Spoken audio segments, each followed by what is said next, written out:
오늘 말씀은 시편 71편 1절에서 6절까지, 역대하 36장 11절에서 21절까지, 요한복음 1장 43절에서 51절까지의 말씀입니다. 먼저 시편 71편 1절에서 6절까지 제가 봉독하겠습니다.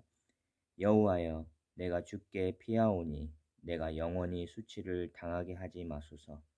주의 의로 나를 건지시며 나를 풀어주시며 주의 귀를 내게 기울이사 나를 구원하소서. 주는 내가 항상 피하여 숨을 바위가 되소서.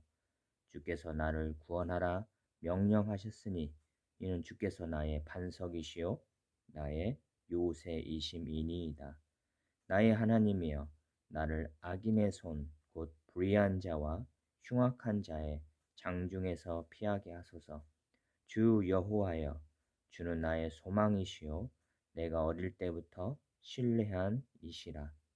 내가 모태에서부터 주를 의지하였으며 나의 어머니의 배에서부터 주께서 나를 택하셨사오니 나는 항상 주를 찬송하리이다.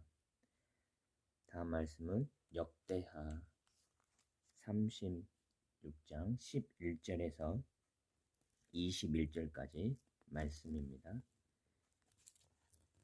시드기야가 왕위에 오를 때 나이가 20세라 예루살렘에서 11년 동안 다스리며 그의 하나님 여호와 보시기에 악을 행하고 선지자 예레미야가 여호와의 말씀으로 일러도 그 앞에서 겸손하지 아니하였으며 또한 느부갓네살 왕이 그를 그의 하나님을 가리켜 맹세하게 하였으나 그가 왕을 배반하고 목을 곧게 하며 마음을 완악하게 하여 이스라엘 하나님 여호와께로 돌아오지 아니하였고 모든 제사장들의 우두머리들과 백성도 크게 범죄하여 이방 모든 가증한 일을 따라서 여호와께서 예루살렘에 거룩하게 두신 그의 전을 더럽게 하였으며 그 조상들의 하나님 여호와께서 그의 백성과 그 거하시는 곳을 아끼사 부지런히 그의 사신들을 그 백성에게 보내어 이르셨으나 그의 백성이 하나님의 사신들을 비웃고 그의 말씀을 멸시하며 그의 선지자를 욕하여 여호와의 진노를 그 백성에게 미치게 하여 회복할 수 없게 하였으므로 하나님이 갈대아 왕의 손에 그들을 다 넘기심에 그가 와서 그들의 성전에서 칼로 청년들을 죽이며 청년 남녀와 노인과 병약한 사람을 국률이 여기지 아니하였으며 또 하나님의 전에 대소 그릇들과 여호와의 전에 보물과 왕과 방백들의 보물을 다 바벨론으로 가져가고 또 하나님의 전을 불사르며 예루살렘 성벽을 헐며 그들의 모든 궁실을 불사르며 그들의 모든 귀한 그릇들을 부수고 칼에서 살아남은 자를 그가 바벨론으로 사로잡아가매 무리가 거기서 갈대아 왕과 그의 자손의 노예가 되어 바사국이 통치할 때까지 이르니라. 이에 토지가 황폐하여 땅이 안식년을 누림같이 안식하여 70년을 지냈으니 여호와께서 예레미야 입으로 하신 말씀이 이루어졌더라. 다음 말씀은 요한복음 1장 43절에서 51절까지의 말씀입니다. 이튿날 예수께서 갈릴리로 나가려 하시다가 빌립을 만나 이르시되 나를 따르라 하시니 빌립은 안드레와 베드로와 한 동네 벳세다 사람이라. 빌립이 나다니엘을 찾아 이르되 모세가 율법에 기록하였고 여러 선지자가 기록한 그 일을 우리가 만났으니 요셉의 아들 나사렛 예수니라. 나다니엘이 이르되 나사렛에서 무슨 선한 것이 날 수 있느냐? 빌립이 이르되 와서 보라 하니라. 예수께서 나다니엘이 자기에게 오는 것을 보시고 그를 가리켜 이르시되 보라, 이는 참으로 이스라엘 사람이라. 그 속에 간사한 것이 없도다. 나다니엘이 이르되 어떻게 나를 아시나이까? 예수께서 대답하여 이르시되 빌립이 너를 부르기 전에 내가 무화과나무 아래에 있을 때 보았노라. 나다니엘이 대답하되 랍비여 당신은 하나님의 아들이시오 당신은 이스라엘의 임금이로소이다. 예수께서 대답하여 이르시되 내가 너를 무화과나무 아래에서 보았다 함으로 믿느냐? 이보다 더 큰 일을 보리라. 또 이르시되 진실로 진실로 너희에게 이르노니 하늘이 열리고 하나님의 사자들이 인자 위에 오르락 내리락 하는 것을 보리라 하시니라. 아멘. 오늘 말씀 묵상의 제목은 무감각입니다. 당시 나는 막사 맞은편에 있었다. 바닥에서 얼마 떨어지지 않는 곳에 있는 작은 창문 옆에서 얼어붙은 손으로 뜨거운 수프가 담긴 그릇을 들고 맛있게 먹었다. 그러다가 우연히 창밖을 봤다. 방금 전 밖으로 옮겨진 시체가 동태 같은 눈을 하고 나를 바라보고 있었다. 2시간 전에 나와 이야기를 나누었던 사람이었다. 그러나 나는 곧 다시 스프를 먹었다. 만약 그때 내가 정신과 의사로서 직업의식을 가지고 나의 감정 결핍에 대해 관심을 기울이지 않았다면 나는 지금 이 일을 기억해내지도 못했을 것이다. 왜냐하면 당시 그 일이 나에게 아무런 감정도 불러일으키지 않았기 때문이다. 한 남자가 상처나 부정 혹은 열 때문에 앞으로 이틀간 수용소 안에서 가벼운 일만 할 것을 허락받기 바라며 병실로 찾아가 기다리고 있었다. 그때 12살짜리 소년이 실려 들어왔다.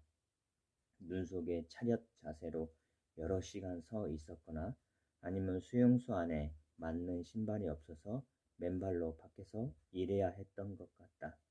그는 그것을 무감각하게 바라보았다. 소년의 발가락은 이미 동상에 걸려 있었고 의사가 집게로 시커멓게 썩은 쌀을 하나씩 끄집어냈다.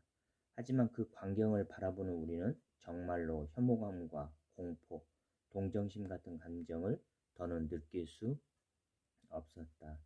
사람들이 괴롭힘을 당하거나 죽어가거나 또 이미 죽은 것을 너무나 일상적으로 보았기 때문이다.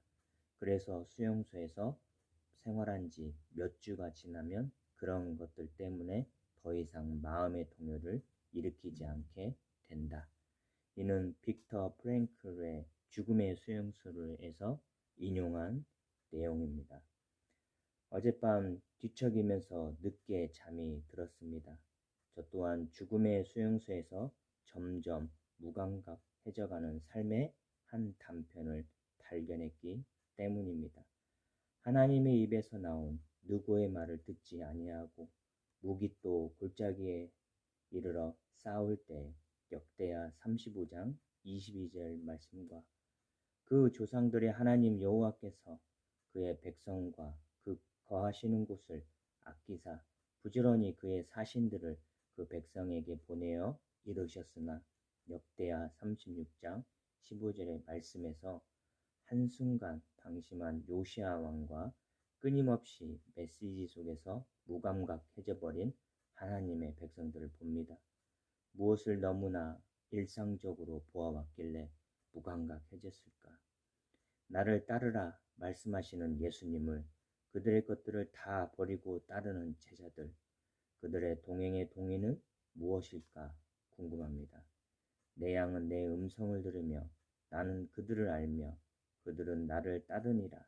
요한복음 10장 27절의 말씀처럼 제자들은 진정 예수님이 양이었기에 가능한 것이었을까요?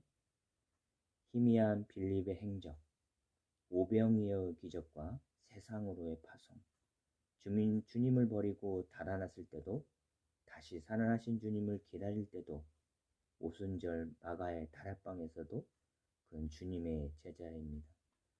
내가 너를 무화과나무 아래에서 보았다 함으로 믿었던 나다니엘도 주님의 제자입니다. 빌립이 나다니엘을 찾아 이르되 모세가 율법에 기록하였고 여러 선지자가 기록한 그 일을 우리가 만났으니 요셉의 아들 나사렛 예수니라. 요한복음 1장 45절의 말씀입니다. 그들은 여러 선지자가 기록한 그 일을 만났기에 주님을 따르는 제자가 된 것 같습니다. 그리고 다시 오실 예수님을 기다리고 기다립니다. 그리고 그날을 위해 끊임없이 복음을 전하고 전합니다. 그런데 이런 그들에게도 무감각한 나날들이 있을까 궁금해집니다. 그들도 너무나 일상적인 것들을 보아온 것이 있을까 궁금합니다.